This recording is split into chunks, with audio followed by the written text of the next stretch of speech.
sacerdotes. Bueno, de esto estaremos hablando con Juan Carlos Arce, que es defensor de derechos humanos, abogado y sociólogo, y está en este momento en el exilio en Costa Rica. Juan Carlos, ¿cómo le va? Lo saluda Darío Mizrahi. Feliz año.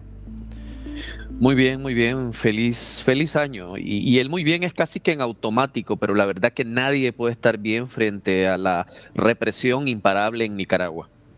Juan Carlos, ¿qué es lo que viene pasando en estos últimos días? ¿Por qué de vuelta ha hecho foco el régimen contra representantes de la Iglesia Católica en esta escalada de detenciones que se ha visto en los últimos días del año pasado? ¿Por qué? ¿Por qué de vuelta?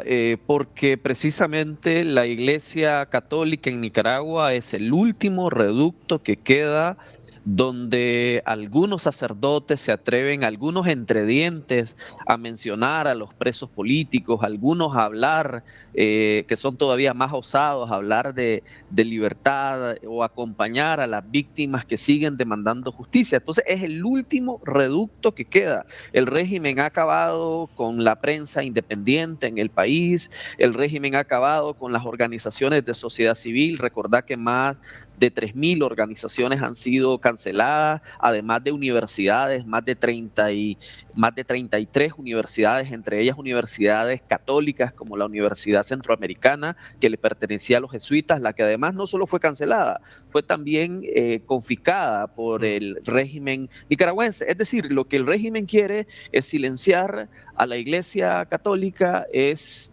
consolidar su estado de terror, porque esto es terrorismo de Estado. Estás hablando de que 14 sacerdotes en menos de 10 días han sido detenidos y en este momento se encuentran en desaparición forzada temporal, y eso es un crimen de lesa humanidad. Estás hablando de desapariciones forzadas, porque en este momento nadie sabe dónde se encuentran. Presumimos que se encuentran en las cárceles del Chipote, ¿no? Que son las cárceles de tortura del régimen nicaragüense, pero es decir, el régimen no ha dicho nada en este momento ni del paradero, ni del estado, ni la condición en la que se encuentran estas nuevas personas, estos nuevos sacerdotes que están privados de su libertad. Recordad que recientemente 12 fueron desterrados al Vaticano. Y recordad que en febrero al menos una decena de ellos fueron despojados de su nacionalidad. Es decir, el régimen viene implementando desde hace 2 años una política de persecución feroz contra la Iglesia, lo que incluye la expulsión o la negativa de ingreso de más de 100 sacerdotes y religiosas que han sido expulsados o que se les ha negado el ingreso al país. Sin duda vivimos en este momento, no tengo la menor duda, la mayor persecución a la Iglesia en la historia de Nicaragua. Y eso pues ha sido de alguna manera reconocido recientemente por el Papa Francisco, que manifiesta su preocupación por lo que está ocurriendo en Nicaragua. Y por el grupo de expertos que en septiembre, recordad que para Nicaragua Naciones Unidas creó un grupo de expertos, señalaban en septiembre que en Nicaragua se está cometiendo de prima facie el crimen de persecución, que es un crimen de lesa humanidad.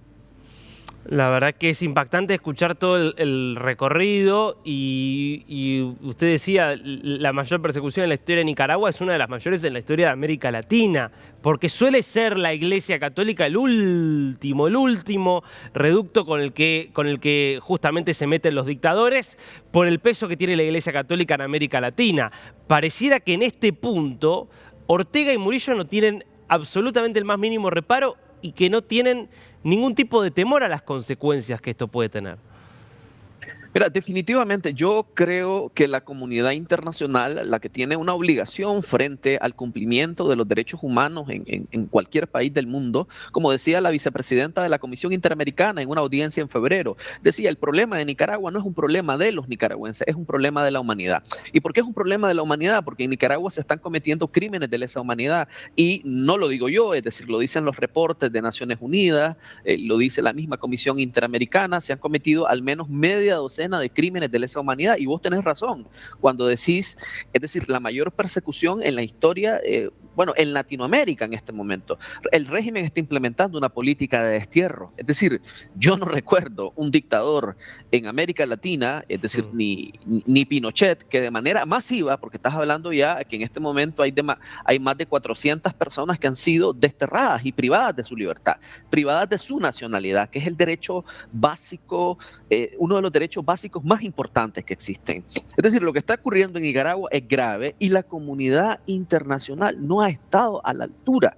Es decir, ¿a qué me refiero? El banco, el BESIE, que es el Banco de Integración Económica, es decir, es uno de los mayores financiadores del régimen de Ortega. Es decir, y todavía varias instituciones financieras internacionales continúan oxigenando este régimen, que además no rinde cuentas. Entonces no tenés ninguna garantía de que los fondos que estás inyectando en el país lleguen a los a los que están en una situación de mayor vulnerabilidad. No hay garantías de nada. Es un régimen que no rinde cuentas y que los fondos que recibe los utiliza para mantener ese aparato represivo que en un país tan pobre como Nicaragua es obsceno. Es decir, estás hablando que un régimen utiliza gran parte de sus recursos para perseguir, para reprimir, para coartar las libertades del pueblo. Y frente a eso, la comunidad internacional debe de responder y debe de dar un golpe en la mesa. Es decir, ya esto es una situación que sobrepasa cualquier límite. Ahora, Juan Carlos, ¿por qué considera que todavía se lo sigue financiando? Es muy llamativo eso realmente, considerando también que no es lo que se ha hecho con otras dictaduras en el pasado. Mira, esta es una pregunta que yo creo que hay que hacérsela a los que financian al régimen. Yo sí creo que Daniel Ortega ha sido un régimen muy hábil en mantener excelentes relaciones con la banca internacional y en implementar todas las políticas que son necesarias para mantener una estabilidad, digamos, macroeconómica. Yo creo que ha sido muy hábil en ese sentido. Es decir, a Ortega no le ha pesado las manos en reformar. Recordad que esto comenzó por una reforma a la seguridad social en 2018. Ortega hizo y reformó todo lo que había que reformar. En Nicaragua, o sea, mucha gente considera a Ortega un régimen de izquierda. A ver, no lo son desde el punto de vista económico, son un régimen que no le tiembla la mano en adoptar políticas económicas que son absolutamente regresivas. Y ojo, estas políticas muchas veces son bien vistas por los organismos multilaterales que financian. Entonces yo creo que también hay un elemento en ese sentido que ha sido, digamos, una variable que ha pesado a favor de Ortega. Ha sido hábil en ese sentido. Por otro lado, Ortega ha sido o ha vendido una imagen de que, por ejemplo, es el muro de contención en Centroamérica en relación al narcotráfico.